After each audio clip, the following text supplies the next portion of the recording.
ಕೇಂದ್ರೀಯ ಆದಾಯ ಗುಪ್ತಚರ ನಿರ್ದೇಶನಾಲಯ ಮತ್ತು ಇಂಡಿಯನ್ ಕೋಸ್ಟ್ ಗಾರ್ಡ್ ಅಧಿಕಾರಿಗಳು ಭಾರೀ ಕಾರ್ಯಾಚರಣೆಯನ್ನು ನಡೆಸಿದ್ದು ಕೋಟ್ಯಾಂತರ ಮೌಲ್ಯದ ಹೆರಾಯಿನ್ ವಶಕ್ಕೆ ಪಡೆದಿದ್ದಾರೆ.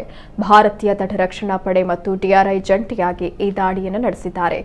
ಲಕ್ಷದ್ವೀಪ ಬಳಿ ಸಮುದ್ರದಲ್ಲಿ ಈ ಕಾರ್ಯಾಚರಣೆ ನಡೆಸಲಾಗಿದೆ. ಕೋಚ್ ಬಿನ್ ಹೆಸರಿನ ಈ ಕಾರ್ಯಾಚರಣೆಗಾಗಿ ಡಿಆರ್ಐ ಮತ್ತು ಕೋಸ್ಟ್ ಗಾರ್ಡ್ ಕೆಲ ತಿಂಗಳುಗಳಿಂದ ಕಾದು ಯೋಜನೆಯನ್ನು ರೂಪಿಸಿತ್ತು.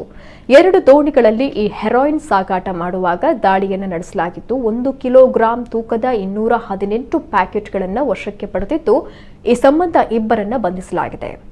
ವಶಪಡಿಸಿಕೊಂಡ ಹೆರಾಯಿನ್ ಮೌಲ್ಯ 1526 ಕೋಟಿ ರೂಪಾಯಿ ಅಂತ ಅಂದಾಜಿಸಲಾಗಿದೆ.